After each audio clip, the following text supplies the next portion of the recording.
শীতকালে পিঠে খাবো না তাই কি হয়? সঠিক পরিমাপের সাথে আজকে আমি পাটিসাপটার ভিডিও করে দেখাবো। পাটিসাপটার ভাঁজ করতে গিয়ে ভেঙে যায় বা ঠিকমতো প্যান থেকে ওঠে না। তাই বলবো একবার হলেও আমার এই রেসিপিটা ফলো করে দেখুন, তাহলে দেখবেন এই প্রবলেমগুলো আর হবে না। তাই বন্ধুরা, ভিডিওটা পুরোটা দেখার অনুরোধ রইল ও ভালো লাগলে অবশ্যই করে একটা লাইক ও সাবস্ক্রাইব করে দেবেন। তাহলে চলুন বন্ধুরা, ভিডিওটা স্টার্ট করি। পাটিসাপটার ব্যাটারটা তৈরি করার জন্য আমি একটা বড় বাটি নিয়ে নিয়েছি। এবারে সেখানে আমি মেপে কিছু জিনিস নেব। এরকম একটা আমি বাটি নিয়ে নিয়েছি। এই বাটির মেজারমেন্টে আমি জিনিসগুলো নিয়ে নেব। এই বাটিতে এক বাটি আমি চালের গুঁড়ো নিয়ে নিচ্ছি। আপনাদের বাড়ি কাপ মেপে করুন বা বাটি মেপে, যে কোনো একটা জিনিস কিন্তু মেপে করবেন, কারণ এসব জিনিস করতে গেলে আমাদের মেজারমেন্টটা খুবই প্রয়োজন। যে কোনো চালের গুঁড়ো, আপনারা সেদ্ধ চালের গুঁড়ো নিতে পারেন, আতপ চালের গুঁড়ো নিতে পারেন। আমি দুটো মিক্সড করে কিন্তু করছি। এবারে নিয়ে নিচ্ছি ওই বাটির মেপেই আমি নিয়ে নিচ্ছি ময়দা। হাফ বাটি ময়দা নিয়ে নিচ্ছি। যে বাটি মেপে আমি চালের গুঁড়ো নিলাম সেই বাটি মেপে আমি ময়দা নিয়ে নিলাম হাফ বাটি। এবারে আমি ওখানে দিয়ে দিচ্ছি 3 চামচ গুঁড়ো দুধ। 4 চামচের 3 চামচ গুঁড়ো দুধ। এবারে দিয়ে দিচ্ছি সেই চামচেরই 1 চামচ চিনি। চিনিটা আপনারা গুঁড়ো দিতে পারেন, আবার যেরকম থাকে সেরকমও দিতে পারেন। আর দিয়ে দিচ্ছি স্বাদ অনুসারে লবণ। এবারে শুকনো উপকরণগুলো আগে একটা হ্যান্ড উইস্কের সাহায্যে আমি ভালো করে মিশিয়ে নেব। ভালো করে মেশাতে হবে কিন্তু।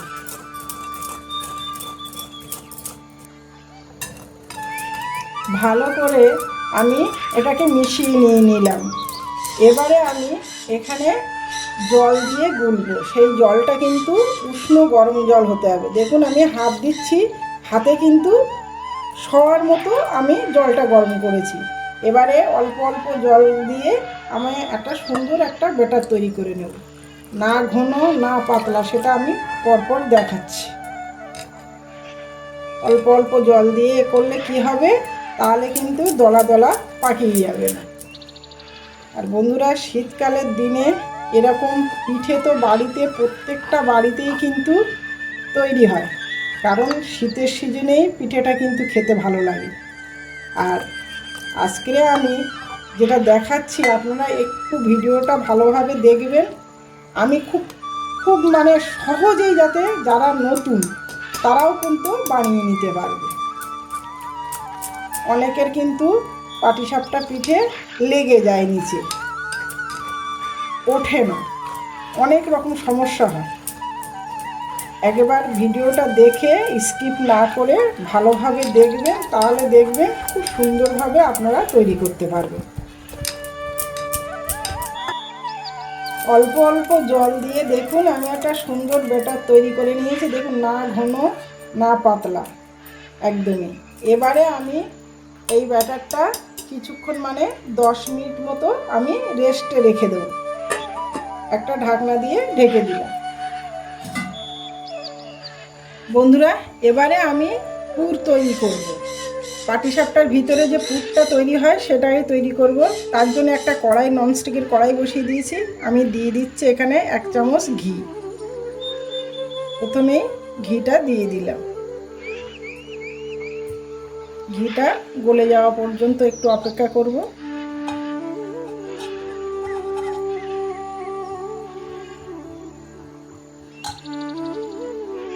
বন্ধুরা, ঘিটা মেল্ট হয়ে গেছে। আমি কিন্তু আজ নারকেল দিয়ে কিন্তু পুরটা করব না, আজ আমি করব ঘি দিয়ে করছি। পরপর দেখতে থাকুন বন্ধুরা। এখানে আমি 1/2 লিটার দুধ নিয়ে নিচ্ছি। দুধটা আমার জাল দেওয়াই আছে, সেহেতু আমি 1/2 লিটার দুধ এখানে নিয়ে নিচ্ছি।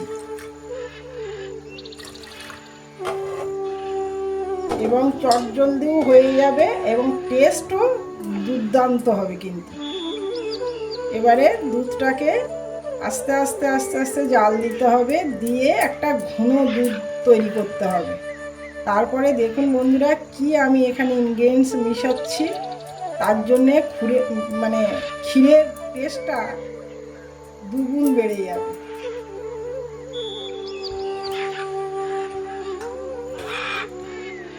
500 গ্রাম দুধটা ফুটিয়ে কিন্তু আমি নিয়ে এসেছি 250 গ্রাম দুধের এতে। দেখুন কতটা ঘন হয়ে গেছে। এবারে আমি এখানে দিয়ে দিচ্ছি পাটালি গুড়।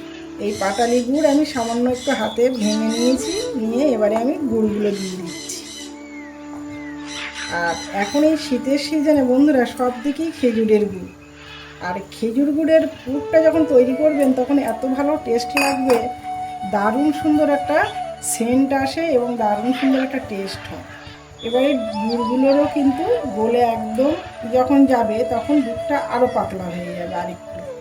এবারে গুড়গুলো গলে দেখুন, এটা এত ভালো পাটালিটা জাস্ট দিয়ে গলে যাচ্ছে, হাত দিয়ে ভেঙে নিয়েছি তাই গলে গেছে। ভালো করে গুড়টাকে মেল্ট করে দেব।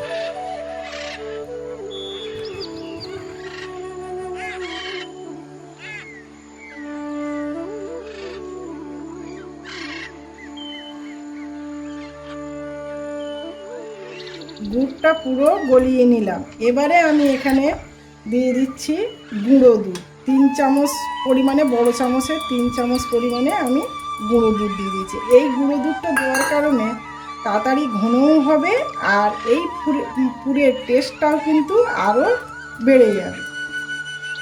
দুধটাও এরকম গুঁড়ো দুধটা আপনারা যে কোনো গুঁড়ো দুধ দিয়ে দেবেন, দিলে দেখবেন এর টেস্টটা কেমন হয়। ভালো করে এবারে গলিয়ে নিতে হবে।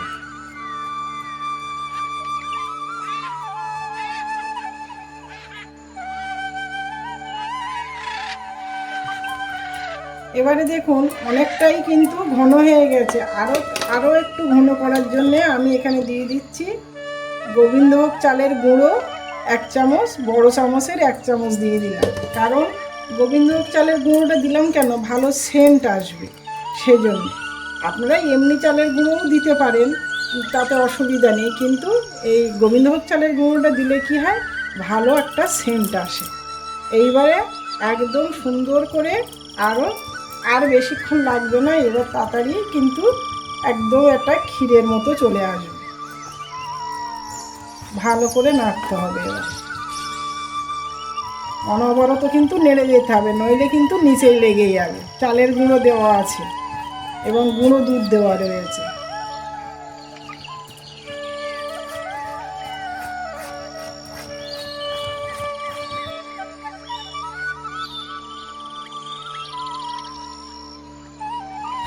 বন্ধুরা দেখুন খিরসাটা কত সুন্দর রেডি হয়ে গেছে। নারকেল না থাকলে যে আমরা পুর বানাতে পারবো না, সেই যন্ত্রণাটা কিন্তু থাকবে না। এরকমভাবে খিরসা তৈরি করে নিতে পারেন। দেখুন কড়াই থেকে ছেড়ে দিচ্ছে একদম সুন্দর। আর বেশি শক্ত করলে হবে না, একটু নরম নরম অবস্থা রাখতে হবে। এটা ঠান্ডা হলে কিন্তু আরও শক্ত হয়ে যাবে। তাহলে আমার পাটিসাপটার জন্যই পুর রেডি হয়ে গেল। এবারে ব্যাটারটা দেখব। পুর আমাদের ওধারে তো রেডি হয়ে গেছে। এবারে ব্যাটারটা কেমন হয়েছে দেখুন। ঢাকনা খুলে দেখছি, একটু কিন্তু ঘন হয়ে গেছে। দেখেছেন, রেস্টে রাখার জন্যে চালের গুঁড়িটা একটু কিন্তু জল মেশাতে হবে। হালকা উষ্ণ গরম জল অল্প করে একটু মিশিয়ে দিচ্ছি, দিয়ে আবারও এরকম একটা ডাবু হাতার সাহায্যে ভালোভাবে ঘেঁটে নিয়ে নিতে হবে। এইভাবে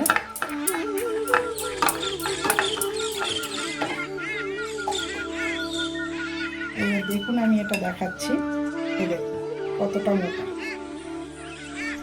মোটাও না বেশি এবং হালকাও না বেশি। এইভাবে আমরা ব্যাটারটা দেখে নেব যে কেমন ব্যাটার তৈরি হয়েছে। তাহলে আমাদের ব্যাটারও রেডি হয়ে গেল। বন্ধুরা এবারে আমি পাটিসাপটাগুলো ভেজে নেব। এই একটা তাওয়া বসিয়ে দিয়েছি, ননস্টিকের তাওয়া বসিয়ে দিয়েছি। এবারে আমি হালকা করে ব্রাশের সাহায্যে একটু তেল লাগিয়ে নিচ্ছি, সাদা তেল। আপনারা ঘিও লাগাতে পারেন, যার যেটা সুবিধা হয় আমি সাদা তেল ব্রাশের সাহায্যে একটু লাগিয়ে নিচ্ছি চারিদিকে। আর তাওয়াটা কিন্তু ফার্স্টে একটু বেশি করে গরম করে নিতে হবে, এরকম করে দেখে নেব। এবারে আমি দিয়ে দিচ্ছি ব্যাটার। এই হাতার সাহায্যে আমি এরকম একটা ডাবু হাতা নিয়েছি, হাতার সাহায্যে ঠিক মাঝখানটায় দিয়ে দিতে হবে। দিয়ে তাওয়াটা ধরে এরকম করে ঘুরিয়ে নিতে হবে, এরকম করে ঘুরিয়ে নিতে হবে। একটু লম্বাটে টাইপের করলে সুবিধা হবে কি যে আপনার মানে রোলটা ভালো হবে। এরকম করে 1 মিনিট রেখে দিতে হবে, দেখবেন উপরটা সেদ্ধ সেদ্ধ ভাব হয়ে যাবে। একটু কিছুক্ষণ অপেক্ষা করতে হবে।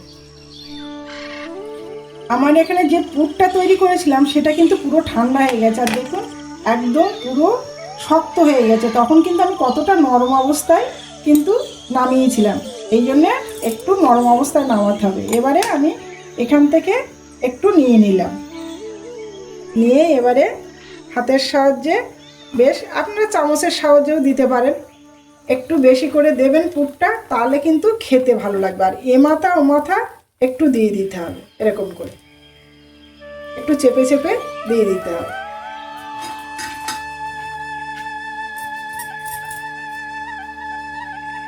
এবারে একটা প্যাচুলার দিয়ে আমি এরকম করে চেপে দিয়ে দিচ্ছি।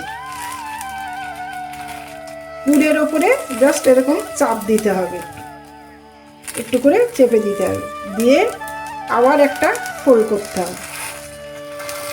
দেখুন কি সুন্দরভাবে উঠে। আপনারা যদি একটু লালচে ভাব করতে চান তাহলে একটু দেরি করে দেবেন, আর এরকম করে একটু ভেজে নেবেন একটু বেশি সময় ধরে।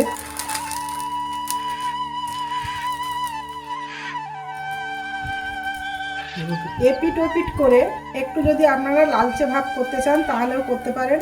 দেখুন কত সুন্দর একটা পাটিসাপটা রেডি হয়ে গেল। দেখুন কি সুন্দর দেখুন লাগছে, এবং নরমও হবে খুব সুন্দর।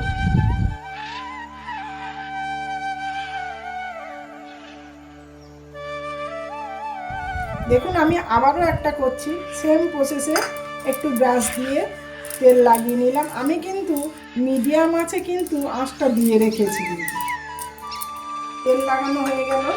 এবারে আমি ঠিক মিডিল, আর যতবার নেবেন ততবার কিন্তু হাতা দিয়ে ঘুরিয়ে নিতে হবে। এবারে আমি আবারও ঠিক মিডিল পোর্শনে দিয়ে দিচ্ছি,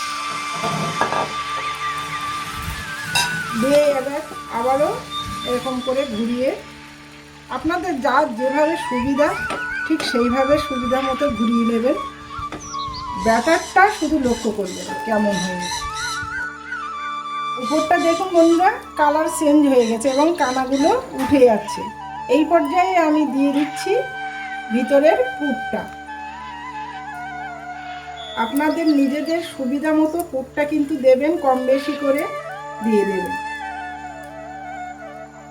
এবারে আমি হাতের সাহায্যে যদি মানে এরকম প্যাচুলারের সাহায্যে যদি না করতে পারেন তাহলে আপনারা একটু চামচ দিয়ে বা হাতা দিয়ে মানে এরকম হাত দিয়ে চেপে আপনারা করতে পারেন। এরকম আমার প্যাচুলারের সাহায্যে হয়ে যাচ্ছে বলে আমার আর কোনো কিছু প্রয়োজন হচ্ছে না। আপনারা সুবিধা মতো এটা করে নেবেন। এবার একটু লাল লাল করে আপনারা ভেজে নিতে পারেন, কিন্তু আমি লাল লাল করছি না, আমি সাদাই রেখেছি, আমি বেশিক্ষণ ধরে করছি না। এটা নরমও থাকলে কিন্তু খেতে বেশি ভালো লাগে। তো বন্ধুরা আশা করি আপনাদের পাটিসাপটার ভিডিওটা অবশ্যই ভালো লেগেছে। তাহলে বন্ধুরা আজকের মতো এখানেই আমার পাটিসাপটার পিঠে শেষ হলো। আপনারা সুস্থ থাকবেন, ভালো থাকবেন, আর ভালোবেসে একটা লাইক করবেন এবং আমার চ্যানেলটিকে সাবস্ক্রাইব করতে ভুলবেন না। ধন্যবাদ।